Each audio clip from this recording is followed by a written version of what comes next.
الحمد لله الحمد لله رب العالمين خالق السماوات والأرضين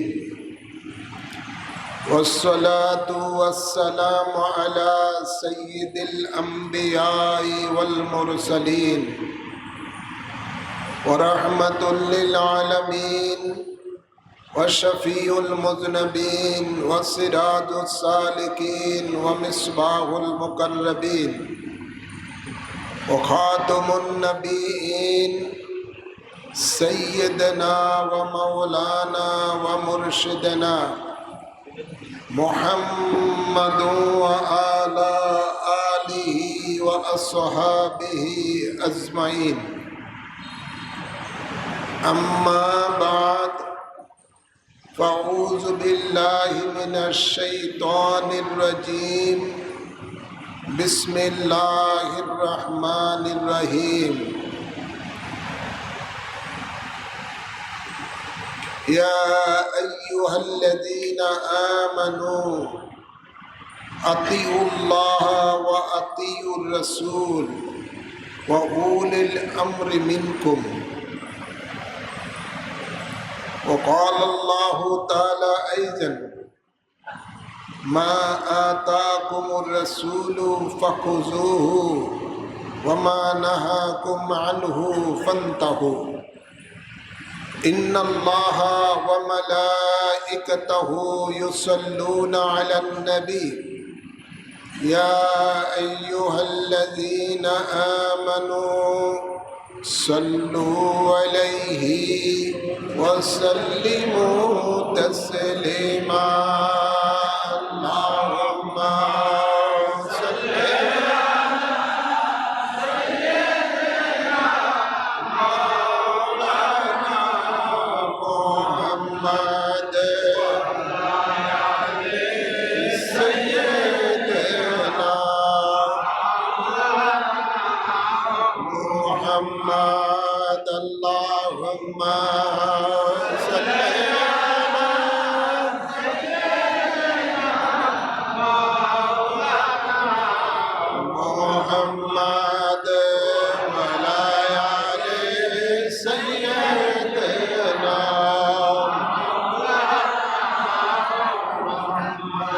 حب رسول حب خدا حدیث پاک ঘোষণা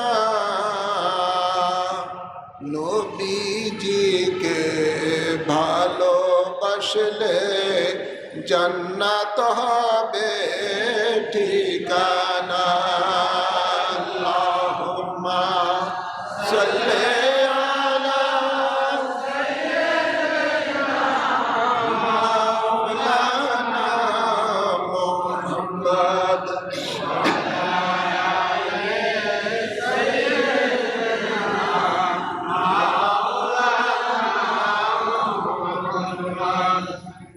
وتعزره وتوكره قرآنতে ঘোষণা নবীজিকে তাসিম করা ঈমানদারের নিশানা আল্লাহুম্মা সাল্লি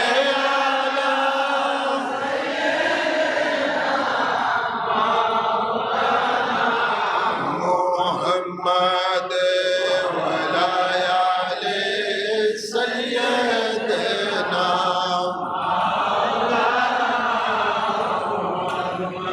بیت رسول بیت خدا قرآن তে ঘোষণা بیت رسول গ্রহণ করলে জান্নাত হবে ঠিকানা আল্লাহুম্মা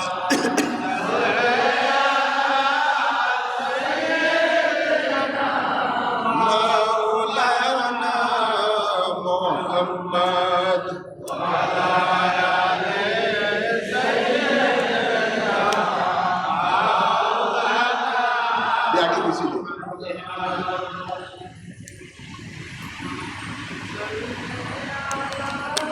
सलातुन या रसूलल्लाह अलैकुम सलाम सलातुन या रसूलल्लाह अलैकुम सलाम गुलाम रसूल कर गुलाम रसूल रखे गुलाम रसूल पर उठा ऐ गुलाम पेशवाए सैयद आबिद शाह के वास्ते सलात दिया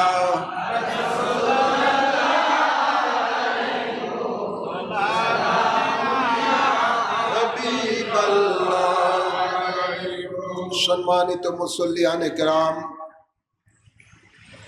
আসুন আমরা মহান রব্বুল ইজ্জতের দরবারে সর্বপ্রথম শুকরিয়া আদায় করি, যিনি আমাদের সকলকে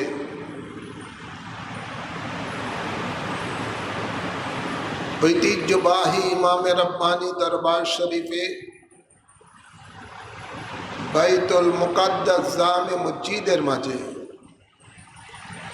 পবিত্র জুমার নামাজ আদায় করার জন্য আসার তৌফিক দান করেছেন। এই জন্য সকলে শুকরিয়া দান করি আলহামদুলিল্লাহ। অসংখ্য অসংখ্য দুরুদ সালাম পেশ করছি সরকারে দো আলম নূরে মুজাসসাম শফিউল মুজনবিন রহমতুল্লিল আলমিনের কদম মুবারকে, আল্লাহুম্মা আমিন বলুন। সাথে সাথে আর অসংখ্য দুরুদ সালাম পেশ করছি পাক পঞ্জাতনের কদম মুবারকে, বিশেষ করে নবী পরিবারের আওলাদগণের কদম মুবারকে। আমার মহান মুর্শিদ 40তম বংশধর গৌসে জামান কুতবে জামান মুজদ্দিদে জামান সানি ওয়াসকুরুনি ইমাম রব্বানী আল্লামা সৈয়দ আবিদ শাহ মুজদ্দিদি আল মাদানী রাদিয়াল্লাহু তাআলা আনহুর কদমে পাকে অসংখ্য অসংখ্য সালাম কদমবসি পেশ করে আজকের জুমার আলোচনা শুরু করতে যাচ্ছি। আল্লাহ কবুল করুন, আমিন। আপনারা জানেন আমি গুনাহগার, প্রায় 42 দিন হজ্জে বাইতুল্লাহ জিয়ারতে মদিনা মুনওয়ারার সফর করে দরবার শরীফে এসেছি। এই সফরের মধ্যে প্রায় 2 মাস চলে গেল বিভিন্নভাবে। আল্লাহ যে সুষ্ঠু শরীর নিয়ে হজ্জে বাইতুল্লাহ জিয়ারতে মদিনার কাজ সমাপ্ত করে আপনাদের মাঝে আসতে পেরেছি, এর জন্য সকলে শুকরিয়া তান সহ আমি সহ শুকরিয়া আদায় করি আলহামদুলিল্লাহ।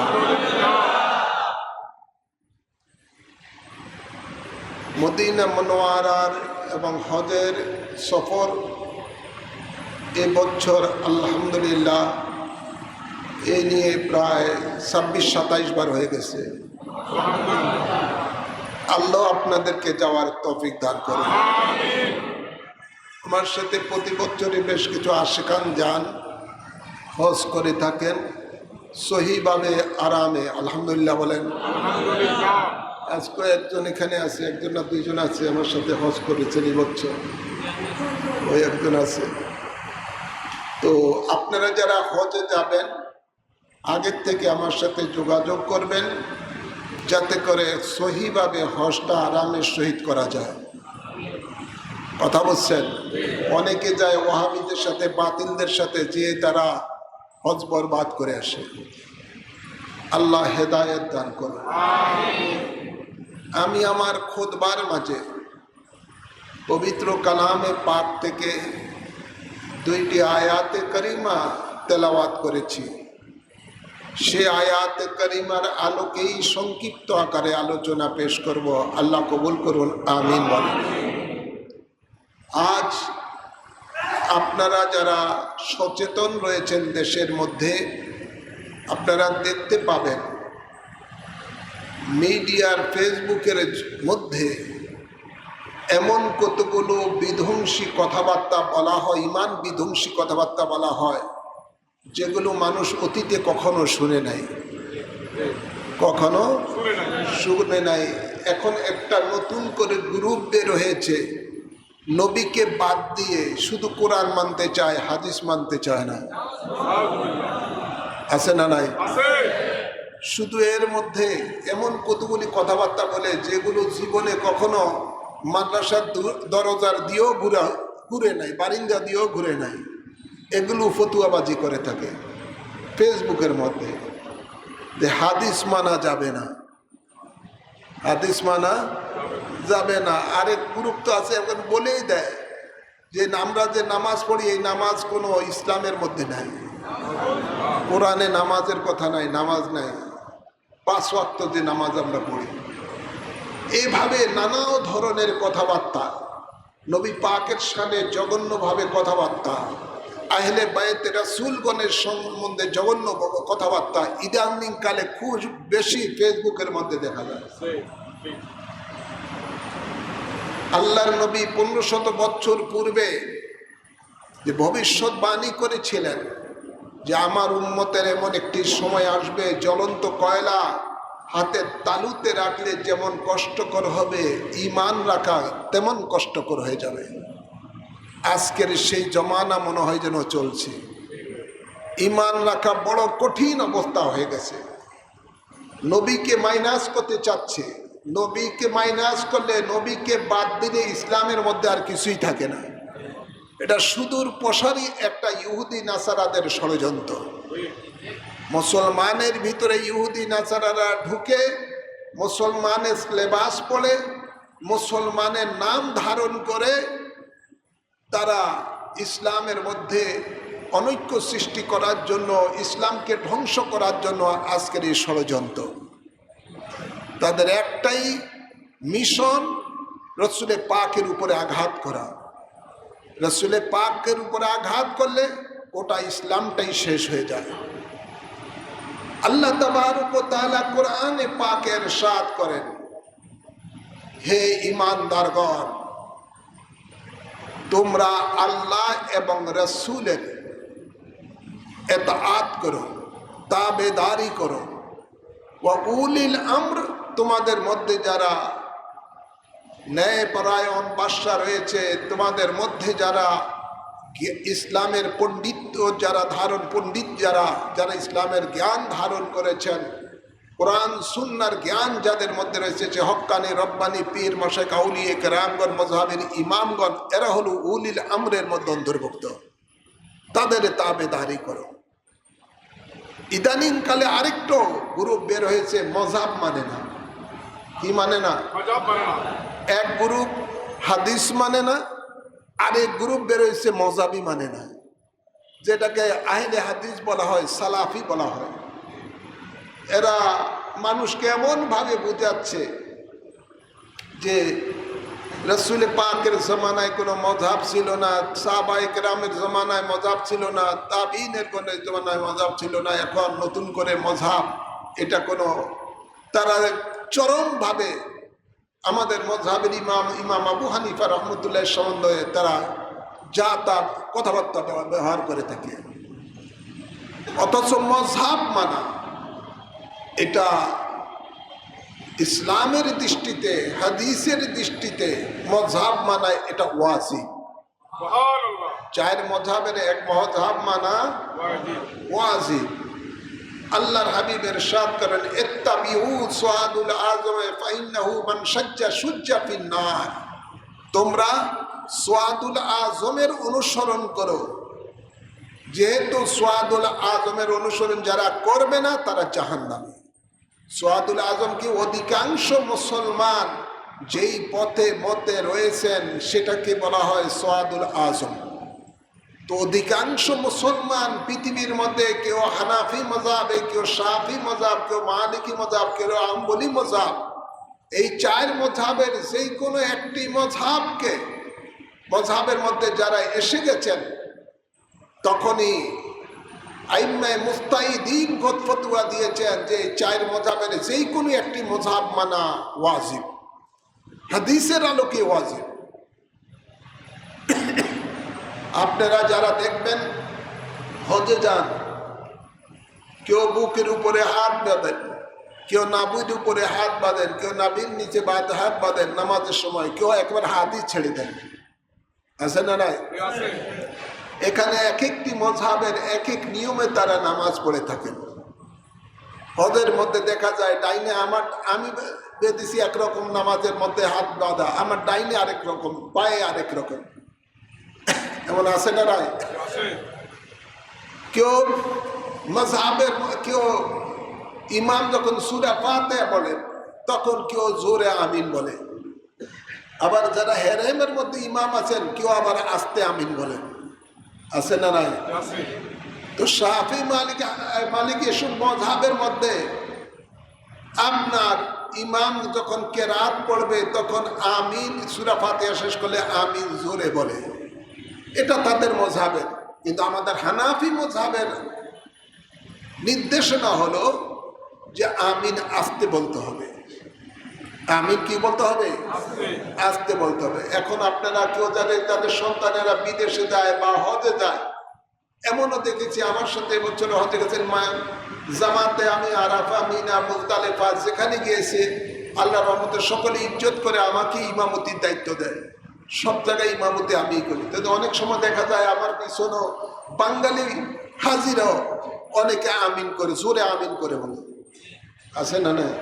এক নামাজের সময় আমি সালাম বিরানের পরে এই সম্বন্ধে বুঝিয়ে দিয়েছি, তখন তারা আর জোরে আমিন বলে, দেখাই দেখতে অন্যরাও আমিন বলে জোরে, এর আমিন বলা শুরু করে জোরে।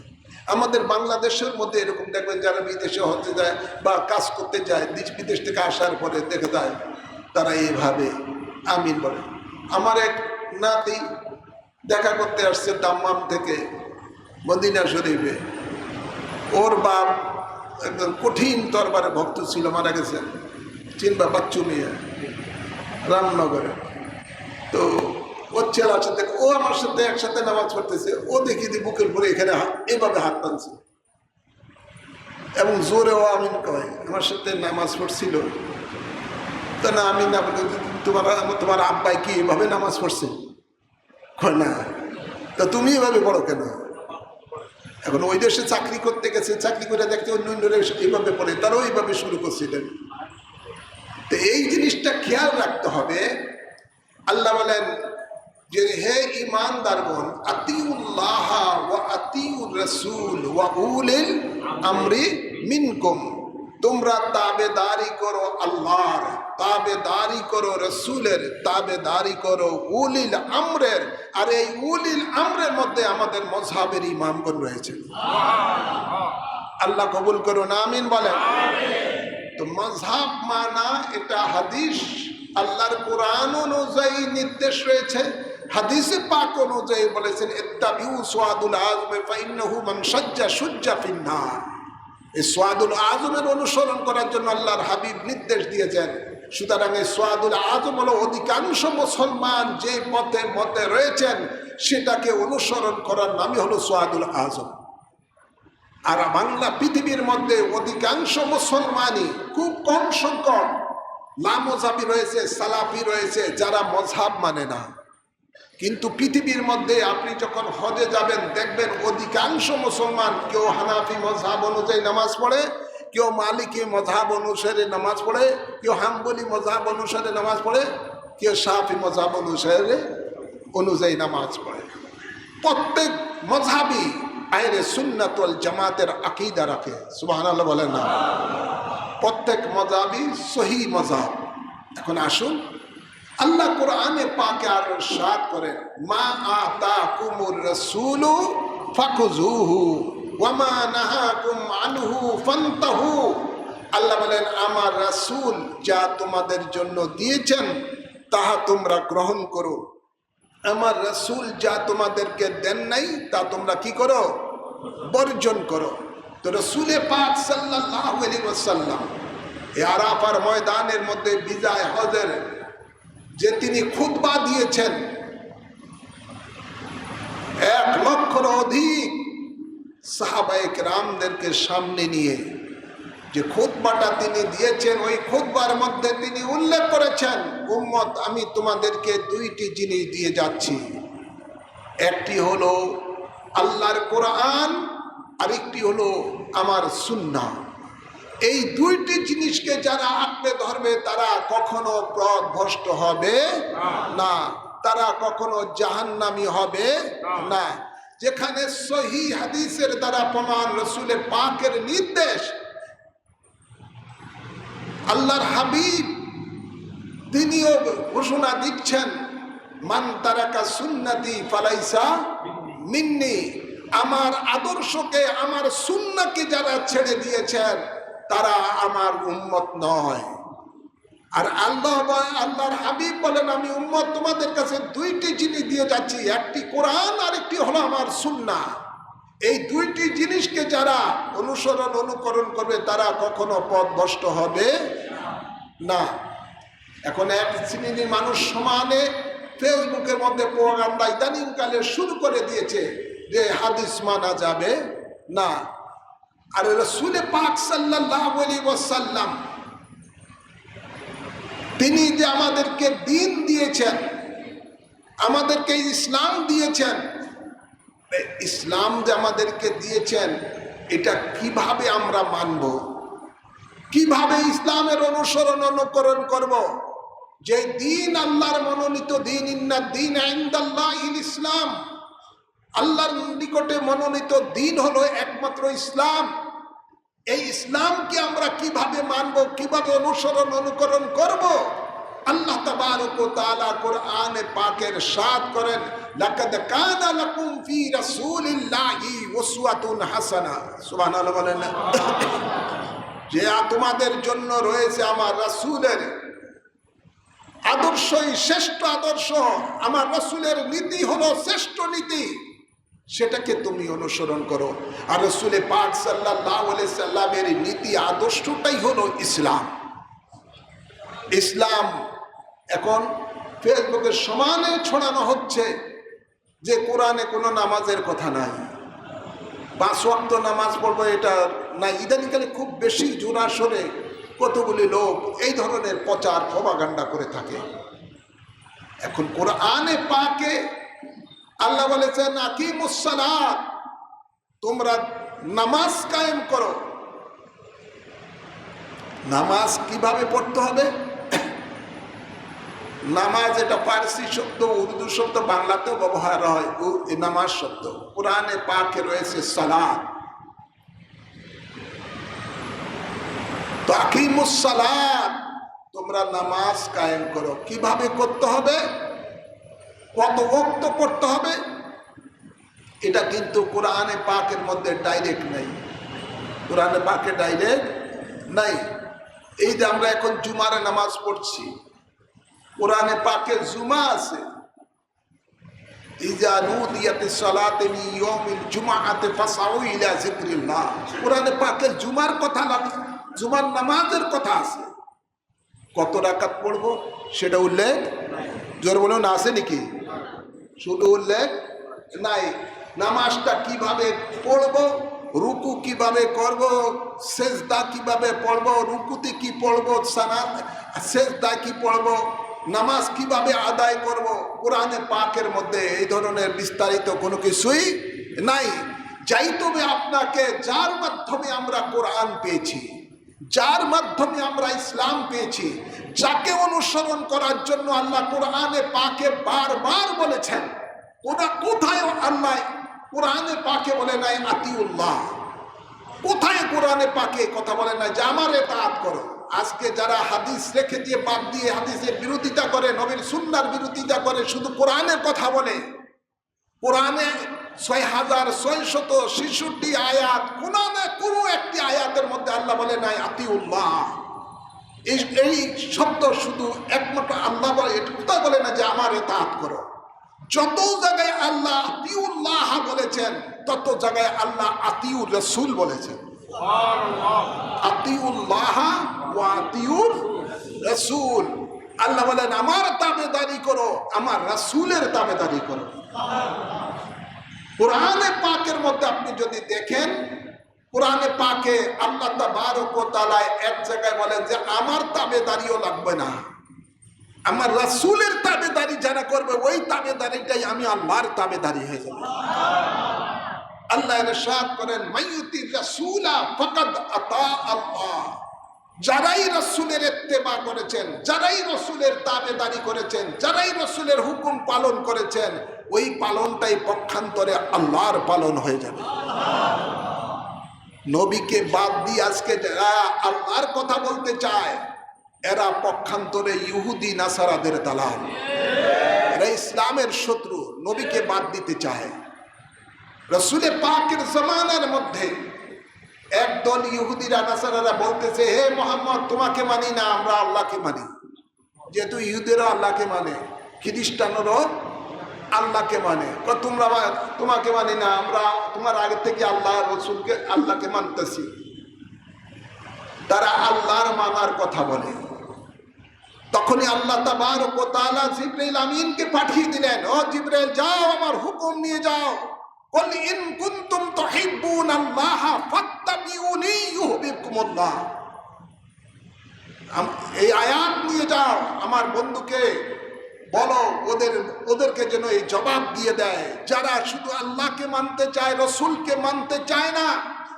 আল্লাহ বলেন তারা যেন আমার রাসূল যেন তাদেরকে বলে যদি তোমরা আল্লাহর ভালোবাসা পেতে চাও, আল্লাহর মানা সত্যি ভাবে যদি তোমরা মানতে চাও, তোমাদের জীবনে গুনাহ যদি মোচন করতে চাও, আমি আল্লাহর পক্ষ থেকে দয়া করুণা পেতে চাও, তাহলে একটাই কথা ফাত্তাবিউনি, ও রাসূল আপনার যেন তারা তাবেদারি করে, আপনার গোলামি করে, আপনার ইত্তেবা করে, তাহলেই আমি আল্লাহর ভালোবাসা তারা পাবে, আমি আল্লাহর পক্ষ থেকে মাগফিরাত পাবে, দয়া পাবে, নতুবা পাবে না। রাসূলে পাকের জামানার মধ্যে এই শ্রেণীর মানুষগুলো বলেছিল ইহুদি নাসারারা যে আমরা আল্লাহকে মানি, রাসূলকে মানি না, কিয়ামতকে মানি। এই ধরনের কথা যখন তারা বলতে লাগলো তখন আল্লাহ তাবারক ওয়া তাআলা জিবরিল আমিনকে দিয়ে আয়াত কারিমা নাযিল করে দিলেন, وَمِنَ النَّاسِ مَن يَقُولُ آمَنَّا بِاللَّهِ وَبِالْيَوْمِ الْآخِرِ وَمَا هُمْ بِمُؤْمِنِينَ। আল্লাহ বলেন কিছু মানুষ আছে যারা বলে থাকে আমরা ঈমান এনেছি আল্লাহর উপরে, ঈমান এনেছি পরকালের উপরে। আল্লাহ বলেন ওমা হুম বিমুমিনিন, তারা মুমিন নয়। তো আল্লাহ স্পষ্ট জানিয়ে দিয়েছেন নবীকে বাদ দিয়ে কোরআন মানা, আল্লাহকে মানা এটা ঈমানদারের কাজ নয়, এটা বেঈমান। নবীকে মানার নাম হলো ঈমান। নবীকে মানতে হলে নবীর কথাকে মানতে হবে। কি বলেন, মানার দরকার আছে না নাই? নবীর কথাকে মানতে হবে। যেমন আমরা নামাজ পড়তে এসেছি আজকে, কিভাবে পড়ব? নবী বলেন সাল্লু কামা রাআইতুমুনি উসাল্লি। সুবহানাল্লাহ বলেন না? তোমরা নামাজ পড়ো যেভাবে আমি রাসূল পড়তেছি, আমি যেভাবে পড়ি, আমাকে যেভাবে দেখতেছো পড়তেছি, এভাবে তোমরা নামাজ পড়ো। সুবহানাল্লাহ বলেন না? এখন ওই মুনাফিকেরা, ইহুদি নাসারার দালালেরা, ওরা নামাজ রাসূল পাককে যেভাবে নামাজ পড়তেন এখন তারা সেভাবে নামাজ পড়তে রাজি না। তারা দায়মি নামাজ পড়ে, মসজিদের দ্বারে কাছেও নাই। কথা বলছেন না? সূরা কেরাতের দ্বারে কাছেও আল্লাহ জানে তারা মসজিদ বাদ দিয়ে কি দায়মি নামাজ পড়ে। এগুলি হলো শয়তানি। আল্লাহর নবী নিজে ইমামতি করে, উম্মতকে শিক্ষা দিয়েছেন কিভাবে নামাজ আদায় করতে হবে। সুবহানাল্লাহ বলেন না। রসুল পাককে দেখে দেখে সাহাবায়ে কেরামেরা নামাজ শিখেছেন। সাহাবায়ে কেরামদেরকে তাবিনেরা দেখে দেখে নামাজ শিখেছেন। তাবিনদের নামাজ দেখে দেখে তাবিনেরা নামাজ শিখেছেন। এভাবে নামাজ পড়তে হবে, ঠিক না ঠিক? সেভাবে আইম্মে মুস্তাহিদিন নামাজ আমাদেরকে শিক্ষা দিয়েছেন। আর তাবিনের মধ্যে রয়েছেন আমাদের মযহাবের ইমাম হযরত ইমাম আবু হানিফা রাহমাতুল্লাহ আলাইহি। সুবহানাল্লাহ বলেন না। তিনি আমাদেরকে যেভাবে সাহাবায়ে কেরাম থেকে সাহাবায়ে কেরামেরা যেভাবে নবীকে দেখে নামাজ শিখেছেন, ঠিক তেমনি ভাবে হযরত ইমাম আবু হানিফা রাহমাতুল্লাহ আলাইহি তিনি সাহাবায়ে কেরামদেরকে দেখে নামাজ যেভাবে দেখে দেখে নামাজ শিখেছেন, ওই নামাজটাই আমরা হানাফি মাযহাবের অনুসারীরা পড়ে আসতেছি। কথা বুঝছেন না? তাহলে এটাই হলো ১ নাম্বার সহি নামাজ। এটাকে বাদ দিয়ে অন্য ধরনের চিন্তা ভাবনা করাই হলো শয়তানি চিন্তা ভাবনা। হ্যাঁ, আমার একটা জিনিস খেয়াল রাখবেন, আমরা এবছর প্রতি বছরই আল্লাহর মেহমানদেরকে নিয়ে জিয়ারতে বেরোই। এবছরও যারা গিয়েছেন তাদেরকে নিয়ে বেরোয়েছি।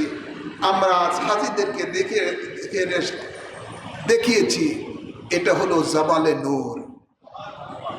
জাবালে নূর, যে জাবালে নূর অনেক উঁচু একটা পাহাড়, যে পাহাড়ের মধ্যে বসে আল্লাহর নবী রহমতুল্লিল আলামিন আল্লাহর ইবাদত করেছেন।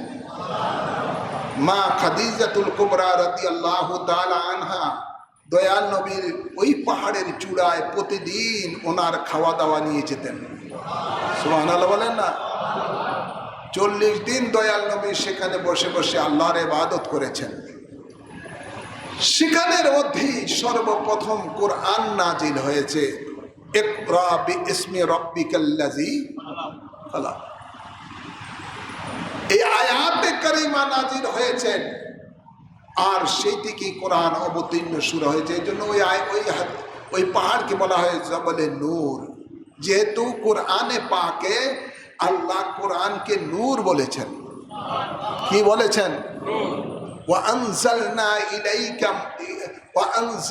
إليك نورا مبينا يا أيها الناس قد جاءكم برهان من ربكم وأنزلنا إليكم نورا মুবিনা। সুবহানাল্লাহ বলেন। এখানে আল্লাহ এই কোরআনকে নূর বলেছেন। আর এই কোরআন সেই পাহাড়ের মধ্যে সর্বপ্রথম অবতীর্ণ হয়েছে কোরআনের আয়াতে কারিমা। এই জন্য ওই পাহাড়ের নামই হয়েছে জবলে নূর। জবল মানে পাহাড়, নূরের পাহাড়। সুবহানাল্লাহ বলেন না। হ্যাঁ আমার বাবার আমার, তো কোরআনের আয়াত মক্কি বলেন মদনী বলেন, যেখানে কোরআন নাজিল হয়েছে সেই নামে কোরআনের আয়াতের নাম হয়ে গেছে। তো কোরআনের আয়াত যে এটা কোরআন, ইকরা বিইসমি রাব্বিকাল্লাযী খালাক, এটা যে কোরআন আল্লাহর বাণী, কে বলেছেন? জোরে বলেন না। নবী বলেছেন। কে বলেছেন? নবী বলেছেন যে এ খাদিজা, আমার কাছে জিব্রাইল এসে এই আয়াতে নিয়ে এসেছেন, এটা বলেছেন ইত্যাদি ইত্যাদি। তো রসুল বলেছেন এটা কোরআন, আমরা বিশ্বাস করেছি কোরআন। তো আগে নবীর হাদিসকে আমরা মেনেছি, তারপরে কোরআনকে মেনেছি। এই যে নবী, এটা যে কোরআন, এটা নবীর কথা। কার কথা? এটাই হাদিস। এটা কি? এটা যে কোরআন, নবী বলেন এটা যে কোরআন। ইকরা বিইসমি রাব্বিকাল্লাযী খালাক, এভাবে 6666 আয়াত, এই আয়াতগুলো নবী বলেন এটা কোরআন। এই যে কোরআন বলেছেন এটাই হলো হাদিস। নবীর জবানে পাকে যেটা উচ্চারণ হয়েছে যে এটা কোরআন, এটাই এইটার নামই হলো হাদিস। তো হাদিসকে বাদ দিয়ে কোরআনই তো মানা যাবে না। কি বলেন? হাদিস বাদ দিয়ে কি কোরআন মানা যাবে? আগে নবীকে মানতে হবে, তারপরে নবীর কথা মানতে হবে। নবী বলেছেন এটা কোরআন, আমরা বিশ্বাস করেছি। নবী বলেন এটা হাদিস, আমরা বিশ্বাস করেছি। তো রসুল পাক সাল্লাল্লাহু আলাইহি সাল্লামের কর্ম যেটা, সেটাই হাদিস। কেউ রসুল পাকের সামনে কোনো সাহাবী একটা কাজ করেছেন, নবী সেই কাজের উপরে সন্তুষ্ট রয়েছেন, সেটাও হাদিস। কথা বুঝছেন না? হ্যাঁ আমার, আজকে যারা হাদিসকে বাদ দিয়ে কোরআনের কথা বলে, মনে রাখতে হবে এরা পক্ষান্তরে মুনাফিক। এরা ইসলামকে ধ্বংস করার জন্য ষড়যন্ত্র করছে। আর আরেকটি গ্রুপ রয়েছে যেটা আহলে হাদিস নামে পরিচিত। ওরা কোরআনও মানে না, আসলে হাদিসও মানে না। যেহেতু হাদিসে পাকি আল্লাহ হাবিব বলে দিয়েছেন, অধিকাংশ মুসলমান যে পথে মতে রয়েছেন সেটাকে তোমরা অনুসরণ করো, যারা করবে না তারা জাহান্নামী। তো আল্লাহ কোরআনে বলতেছেন আতিউল্লাহ ওয়া আতিউর রাসূল ওয়া উলিল আমরি মিনকুম, তোমরা তাবেদারি করো আল্লাহর, তাবেদারি করো রাসূলের, তাবেদারি করো উলিল আমরের। এবং শুধু এটা নয়, আল্লাহ রাব্বুল আলামিন আরো ইরশাদ করেন ইয়া আইয়ুহাল্লাযীনা আমানুত্তাকুল্লাহা ওয়া কুনু মা'আস সাদিকিন। এই সাদিকিন যারা রয়েছেন এরাও মাযহাবের ইমাম। সাদিকিনের মধ্যে রয়েছেন তরিকতের ইমাম। ওনাদের সোহবতে থাকতে হবে, ওনাদের কথা আমাদেরকে মানতে হবে। যে সূরা ফাতিহার মধ্যে আমরা পড়ি ইহদিনাস সিরাতাল মুস্তাকিম সিরাতাল্লাযীনা আন'আমতা আলাইহিম, আল্লাহ আমাদেরকে সিরাতুল মুস্তাকিমে পরিচালিত করো, যে পথে চলে তোমার বান্দারা নিয়ামত প্রাপ্ত হয়েছেন।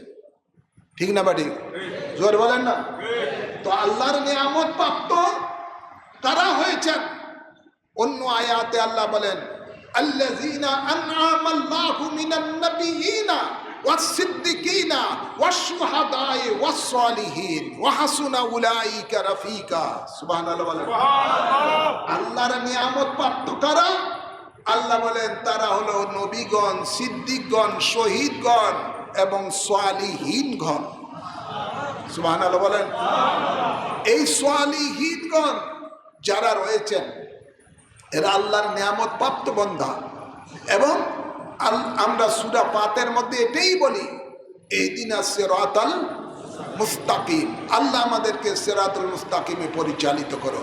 তো কথা হলো এটাই যে মাযহাবের ইমামগণ যারা রয়েছেন ওরা হলো সালিহিন। ওনাদের পথে আমাদেরকে চলতে হবে। ওনারা কোরআন সুন্নাহর আলোকে আমাদেরকে যে ইসলামের বিধিবিধান দিক নিদর্শন দিয়েছেন, আমাদেরকে সেই দিক নিদর্শন অনুযায়ী আমাদেরকে চলতে হবে। এটাই হলো সিরাতুল মুস্তাকিম। ওটাতেই আমাদেরকে চলতে হবে, এর বাহিরে যাওয়ার কোনো সুযোগ নাই। গায়রিল মাগদুবি আলাইহিম ওয়ালাদ দাল্লিন, ওই পথে পরিচালিত করো না যে পথে চলে তোমার বান্দারা দাল্লিন, ধ্বংস হয়েছে, পথভ্রষ্ট হয়েছে। তো সিরাতুল মুস্তাকিমের অপর নামই হলো অন্য সিরাতুল মুস্তাকিমের বিপরীত রাস্তাটাই হলো গুমরাহি রাস্তা। আর সিরাতুল মুস্তাকিম হলো একমাত্র নাজাতের পথ, হক পথ, যে পথে চলার জন্য আল্লাহ আমাদেরকে শিক্ষা দিয়েছেন। আল্লাহর কাছে যেন আমরা ফরিয়াদ করি আল্লাহ আমাদেরকে ওই পথে চলে পরিচালিত করেন। আর সেই পথে নিয়ামত প্রাপ্ত ব্যক্তিরাই হলেন নবীগণ, সিদ্দিকগণ, শহীদগণ, সালিহিনগণ। তো ওনারা যেই মত আমাদেরকে দিয়েছেন সেই পথ এবং মতে আমাদেরকে চলতে হবে যদি আল্লাহর নিয়ামত আমরা পেতে চাই, যদি আমরা আল্লাহর জান্নাত পেতে চাই, আমাদেরকে সেই পথে চলতে হবে। এই ছাড়া অন্য কোনো পথে চলা যাবে না। তো মোট কথা আজকের আলোচনার মধ্যে এটাই যে ফেসবুকের দিকে যুবক সমাজ যেন সেই দিকে নজর না দেয়, সাধারণ মানুষ যেন সেই দিকে নজর না দেয়। আজকে সালাফি ওয়াহাবিদের দূরত্ব অত্যন্ত বেড়ে গেছে, ঠিক না বেড়ে বলেন? অতীতে কখনো সালাফি ওয়াহাবিরা এত এত বেশি তাদের পাওয়ার বাড়ে নাই, বর্তমান সময়ে যত বেড়েছে। বড় আফসোস, বাংলাদেশের স্বাধীনতার পর থেকে এই পর্যন্ত আমরা কখনো দেখি নাই কোন প্রধানমন্ত্রীর হাতের মধ্যে কোন দুশ্মনের রসুল হাত বুলিয়ে দোয়া দেয়। কথা বলেন না, আওয়াজ করে বলেন। দেখছেন, স্বাধীনতার পর থেকে এই পর্যন্ত কোন দুশ্মনের রসুল, নাম করা দুশ্মনের রসুল, কখনো কোন প্রধানমন্ত্রীর মাথার মধ্যে, রাষ্ট্রপ্রধানের যিনি রয়েছেন তার মাথার উপরে হাত বুলাইয়া দোয়া দেয় না। এবছর জাতি দেখছে একটা প্রখ্যাত নবীর দুশ্মন প্রধানমন্ত্রীর মাথার মধ্যে হাত বুলিয়ে দেয়। দেখছেন না? না দেখেন না? গত রমজানের ইফতার মাহফিলের মধ্যে এই আব্দুর রাজ্জাক বিন ইউসুফ, আব্দুর রাজ্জাক বিন ইউসুফ 1 নম্বর কাজ্জাব, ইউটিউবের মধ্যে দেখবেন সে বলতেছে যেই নবী জিন্দা সেই নবীকে তালাক দিতে হবে। নবীকে জিন্দা মানে না, সে বলে নবী মরে মাটির সাথে মিশে গেছে। সে আরো তার বক্তব্যের মধ্যে আছে যে নবী নূরের সেই নবীকেও তালাক দিতে হবে। তারা বলে নবী মাটির মানুষ, আমাদের মতো সাধারণ মানুষ। পার্থক্য এতটুকু যে তিনার উপরে ওহী নাজিল হয়, আমাদের উপরে ওহী নাজিল হয় না। নাউজুবিল্লাহ বলতেন না? এই কাজ্জাব এবং তার ছেলেও বলেছে, সেটা আপনারা ইউটিউবে দেখবেন যে আল্লাহর নবীর আব্বা আম্মা কাফের, জাহান্নামী। এবং তার সাথে ইহুদিদের, তার মাদ্রাসার মধ্যে ইহুদিদের একটা গ্রুপ মিটিং করছে, সেটাও ফেসবুক আমরা দেখলাম, যাদের সাথে ইহুদিদের সাথে ডাইরেক্ট কানেকশন। সেটা যদি প্রধানমন্ত্রীর মাথার মধ্যে কি কুহুরি পড়িয়া দোয়া দিছে আল্লাহ জানে, যার জন্য দেশের মধ্যে দিন ফি দিন শুধু মানুষ মানে বিপদ আর বিপদ দেখতেছে। জোরে বল না, দেশে শান্তি আসবে, গজব আর গজব আসবে। এখন সালাফিদের এত দৌরাত্ম বেড়ে গেছে, যার কারণে এই সালাফি গোষ্ঠীরাই নবীর শান ও মানের উপরে একের পর এক কুঠারাঘাত করে যাচ্ছে।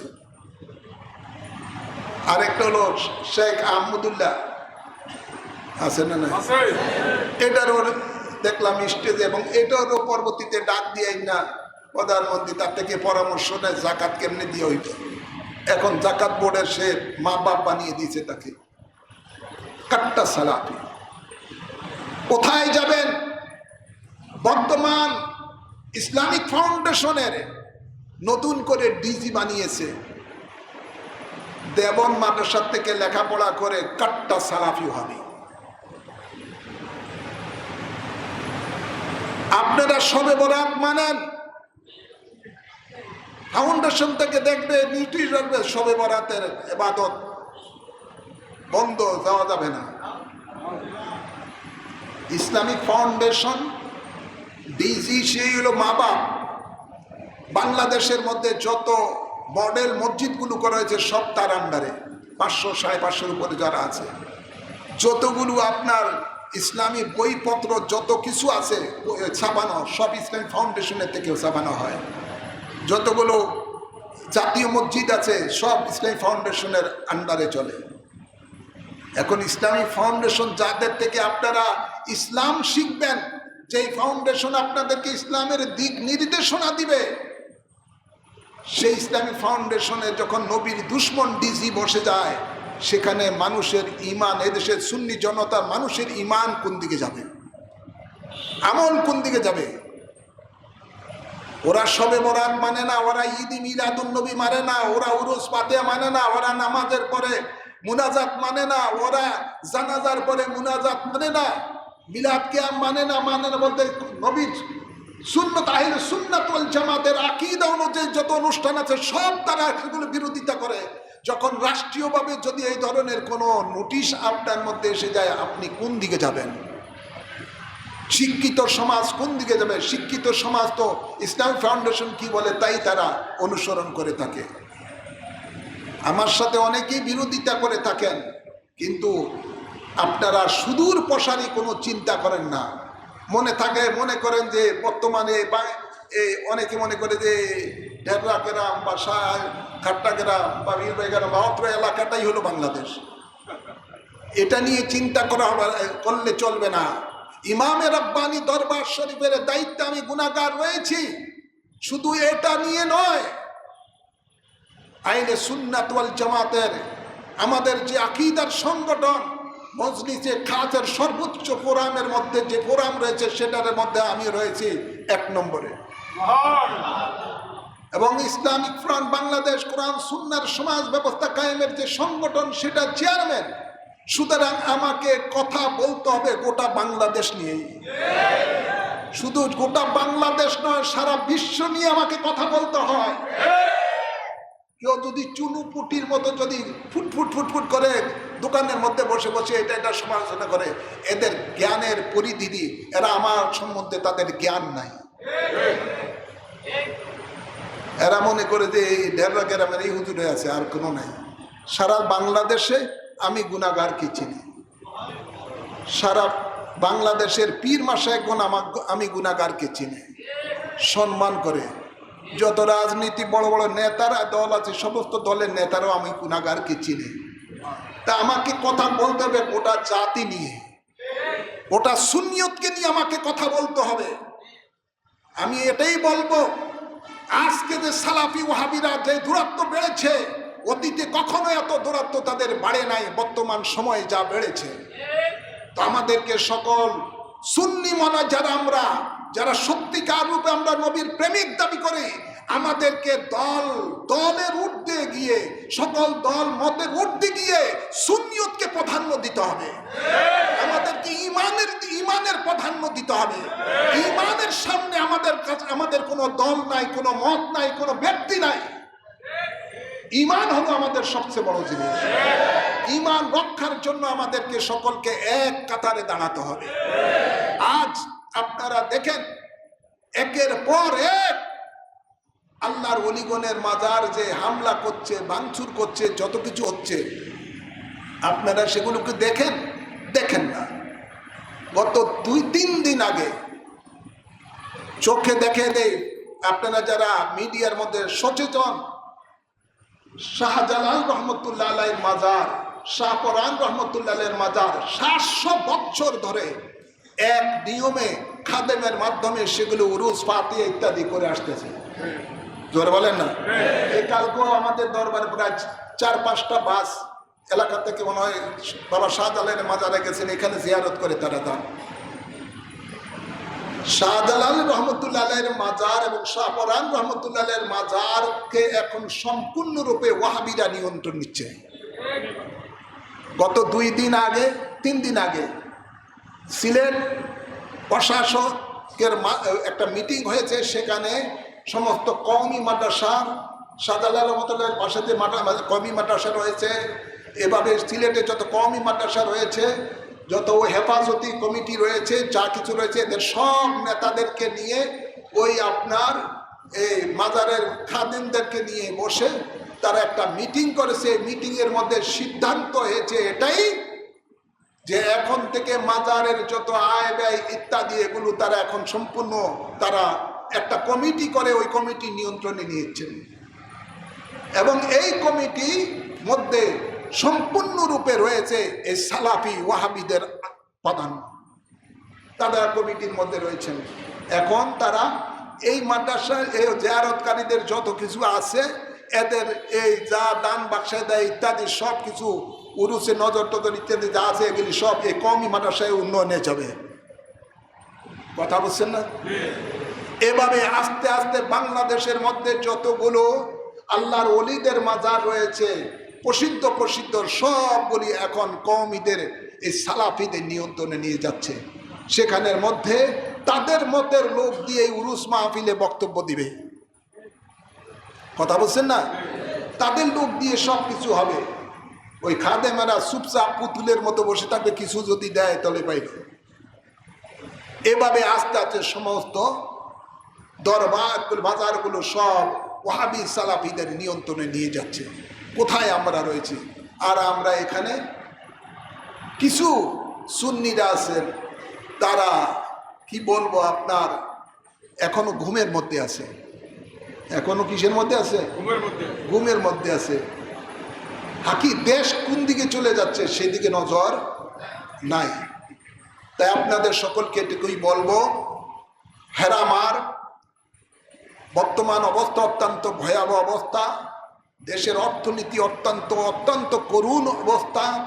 সব কিছু দ্রব্য মূল্যের দাম ঊর্ধ্বগতিতে বাড়তেছে, আরও বাড়তেছে। দেশের অবস্থা অত্যন্ত নাজুক অবস্থা।